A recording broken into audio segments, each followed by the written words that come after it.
the safety, and the drone is armed, and then I just go. Now with this power, flying is so much smoother. Like I know for real steady, I don't have to smoothen the footage as much. I used to be horrified of FPV, but now it's my favorite part of a shoot. Let me explain to you guys how I went from someone who knew nothing about it and was afraid to even start to getting amazing shots super comfortably. And let me give you some really important tips that I learned along the way, which helped me so much. Now, just for a little bit of context, my name is Chris, or Cristiano if you want. I'm an American content creator now living in Italy, and I'm currently working at FPV Beach here in Sardinia making their content for the summer. Now, in terms of aerial photography, I started with a DJI Mavic Air, I think, or the Air, one of the really small, the first generations, and it was a game changer. I was able to get photos and videos from altitude, and it looked amazing. Then fast forward, I got the Mini 3 Pro, which was awesome because it had, better range, and it could shoot in vertical format, which was helpful for a lot of client work. But then I was like, okay, there's something that's a bit missing, because although the quality is getting better, the shots are pretty much looking the same. I mean, with the regular GPS drone style of shots, it's moving forward, back, panning left, right, orbiting around something, but it's pretty common. And nowadays, I think it's kind of hard to get impressive shots with a regular drone. So then I saw FPV, and FPV is a style of drone that is, I think, originally designed for racing. And it's a type of flying where the pilot has full acrobatic ability over the drone, so you can go at much faster speeds in any sort of direction, flip around, backflips, whatever you want to do, it's possible with FPV. Now then I started to see the types of shots people were getting with FPV drones, and they were so much more dynamic. There was so much more to it than just an aerial shot. You could travel through space a lot faster, you could reveal larger portions of land or whatever much easier. You could chase things at extremely high speeds, and all this stuff was super cool. So I was like, all right, I gotta give this a try. I'm always trying to look for ways to up my game. But then when it came down to actually getting a drone, I didn't know where to start. A lot of the FPV world required a lot of attention to soldering and building the actual drone yourself, and I was really just interested in the filmmaking aspect, which you guys might be as well. So because of the lack of options, the only option I really had was the DJI FPV, which came out years ago. And that drone became an amazing entry to people who wanted to get into FPV with a lot of the safety features and ease of use of a traditional DJI drone. You had return to home, you could pause the drone, which would then stop immediately in the air. And then when you needed, you can go in that full acrobatic mode and get really cool shots at high speed. The camera on it sucked, so you had to attach a GoPro to it and all that, but at the end of the day, it was great. And from then, I practiced with it a lot, crashed a few, used some on projects, and then I went to the DJI Avata. Now, the Avata, it was great because it had the prop guards. It's a Cinewhoop style drone, which means it's safer to use in most environments because you're really afraid of crashing the drone. I think that's one of the biggest things people are afraid of when getting into FPV is you're flying something without many safety features, so it's easy to crash if you're not paying attention. What am I saying? Even if you are paying attention, it is still quite easy to crash. And then about a year or so later, I went from the Avata to now what is my full-time FPV drone, which is the iFlight Nazgul F5 V2 with the O3 Air unit and just with the regular DJI RC connection. So this is a proper FPV drone. I already can tell flying this thing versus the Avata is quite different, but if it weren't for my experience with the DJI drones, I definitely would not be able to fly this. So let's get into some tips. Tip number one, if you're starting from scratch and you want to get into FPV, is buy the DJI Avata Mark II. I think that right now is the first step because it has all the safety features to gradually learn how to fly FPV, one. Two, it has prop guards, so it's super safe to fly. Really, you just have to be careful of hitting someone because that would still hurt them. It won't do nearly as much damage as this, but yeah, it's a Cinewhoop, so it's a very safe style drone to fly. And then you don't have to worry about a bunch of other things that come with FPV down the road, like batteries and all that, but we'll get into that later. So first step, buy the DJI Avata. You can even use the motion controller in the beginning, but I would say pretty much instantly, I would recommend you buy DJI RC3. I have the RC2. The Avata one came with the RC2, and I am not level. So yeah, get the DJI Avata 2 and then get the RC3 or whatever RC controller pairs with that drone. I think the RC2 works with it now with a recent firmware update. Get familiar with flying with the drone as soon as possible with the actual RC controller because the motion controller may be fun to play with, but it's kind of a half step, and I think it's not really necessary if you want to get into FPV. I think it's its own category, which has its uses, but it's not really FPV. Now, the advantage of the Avata 2 is that you can crash it a lot and you won't have any problems. I crashed my Avata 1 tons of times going as fast as I could, chasing chasing trucks and I ran into trees or whatever, and it never broke. But that said, the next thing you have to do, step 2, is use the simulator. I'd say I'd spent about 100 hours or so on an FPV simulator. It doesn't really matter which one. I use the one on Steam. It's great. It works with the DJI controllers, and you can just practice for hours on that, and I highly recommend it. Just get familiar with the hand-eye coordination. I do say, having played a lot of video games when I was younger, it helped a bit with the communication between thumbs or pinching and your brain and what you see like on a screen, because some people it takes a while to get that hand connection, so to speak, but that's definitely something you need to practice on. Now these 2 steps will probably take the longest because it's the practicing, it's learning how to fly FPV, because that's the whole part. Learning how to fly these is the most important part, because it's really a different process from a regular GPS drone which just hovers.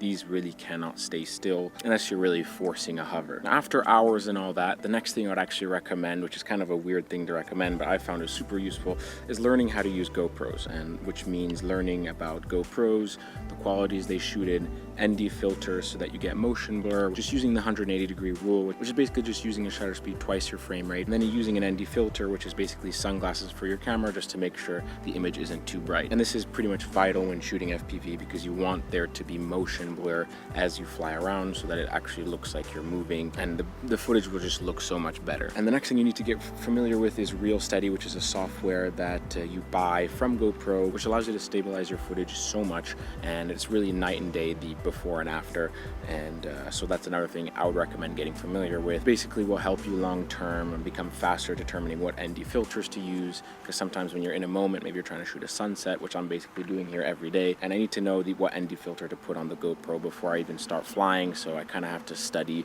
and remember which ND filter is necessary depending how much light there is. But whatever, it's a process that may take a little while, so I'd recommend investing in learning about GoPros. The next thing I needed to wrap my head around, and that's the fact that you're gonna crash. It's normal. Crashing is normal in FPV. The advantage of actually these more custom built style drones is that the parts for them are extremely cheap and easy to fix. On top of that, they're extremely durable. This is pretty much just metal, carbon fiber, and very strong plastics. And I've already crashed this a few times and just had to replace the props, which are really cheap. So get in your mind, you're gonna crash. It's normal. It's not like regular drones where you're, crashing. It's like, oh God, you crashed. It's normal when you crash these. So just keep that in mind. Don't be afraid to fly. Now, once you get into proper FPV drones, you don't have as much battery life, and the connection isn't even as strong as I would say with the Avata Mark II would be. So you do want to keep in mind where you're going to fly beforehand. So for me, I would like to study an area and perhaps even study the exact shot I want to get, the exact line I want to follow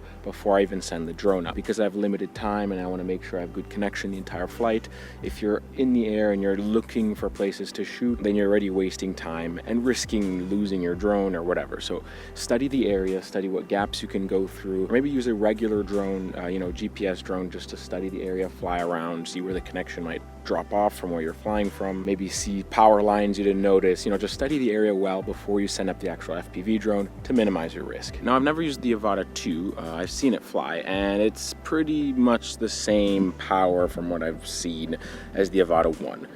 And I used the Avata 1 with a GoPro on top, which is even heavier. But that drone isn't super powerful, which means you don't have as much control as you might want. Already going from the DJI FPV to the Avata, I realized there was so much less power and I had less ability to move around. But because realistically, the power you might not need to just go as fast as possible, because that'll pretty much just burn your battery anyways. What it allows you to do is to have a lot more control over the actual drone. For example, when you drive a sports car versus driving a regular car, yes, the sports car allows you to speed uncontrollably, but the important point is the fact that let's say you want to overtake someone on a highway, it's a lot safer and almost easier with a sports car because you're able to, accelerate and decelerate with more control. If you've ever tried to overtake someone on a highway with a weak car at high speeds, it might not feel even that safe. So my point is basically you can have a lot more control. Bailing out of a shot, dipping around, turning, all this acrobatic movement is so much easier with a proper FPV drone than the Avatas, which makes you in turn a safer flyer. Now, the next thing is super important, and you'll learn this the hard way, I did, is getting a lot of spare gear. With FPV drones, there's a lot of variables. You need extra propellers, you need extra GoPros, extra ND filters. I've cracked so many ND filters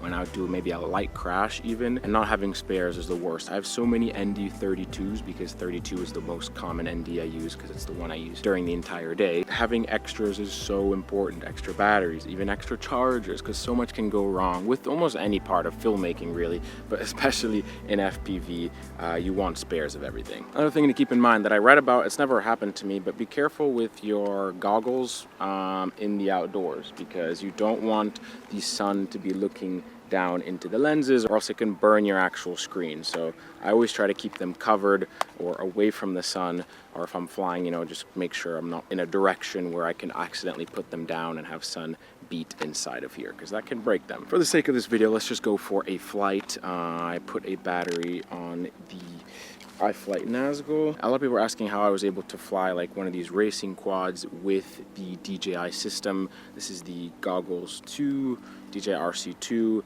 and this is the O3 Air unit in the FPV quad. So if you get an FPV quad with the O3 Air unit and with no additional receiver, so it's not TBS Crossfire or ELRS or whatever the other connections are, then it works perfectly well with the DJI system. Basically, all you need to do is plug the battery into the drone,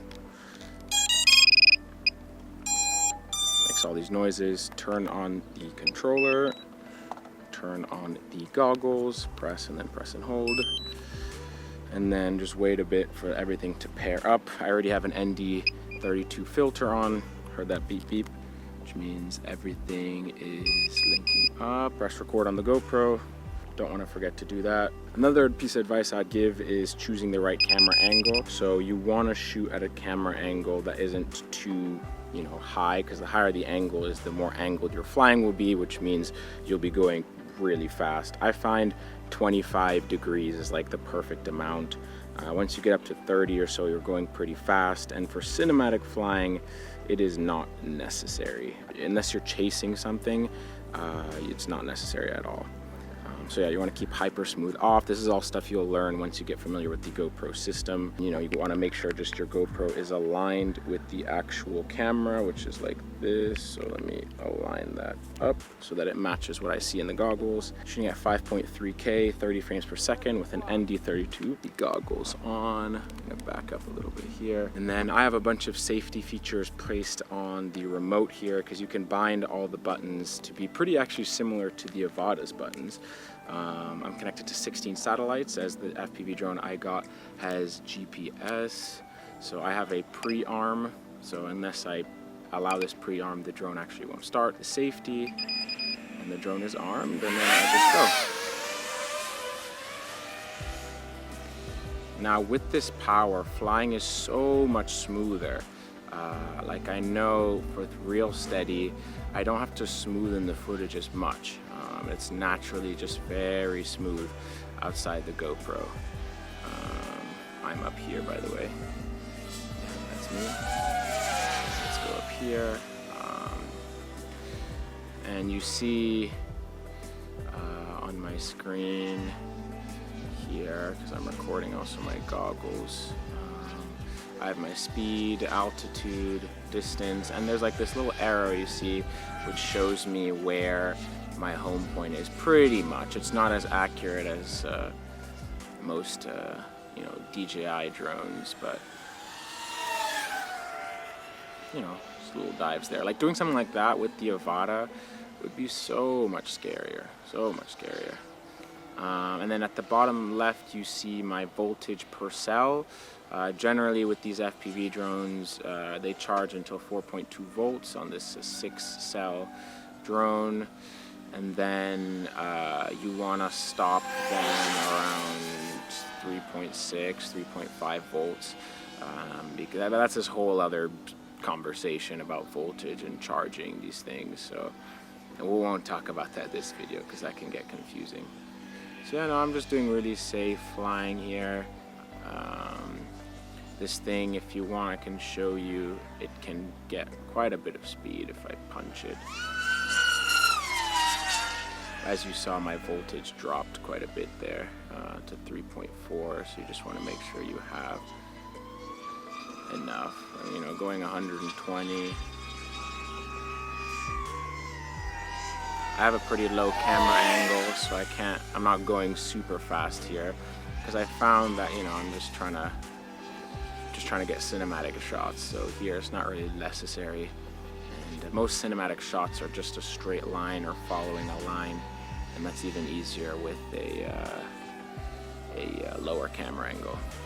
And then the next thing that you have to learn how to do with these proper FPV drones is probably actually the hardest part, and that's landing, because you don't have like an auto land feature or anything like that. There are no sensors on it, so you kind of just need to turn it off at a low enough altitude where it won't, you know, bother you or anything. So now you just need to drop at a low enough altitude where it won't not bother you. What am I saying? It won't hurt the drone. So I try to take off near like grass or bushes, like right here.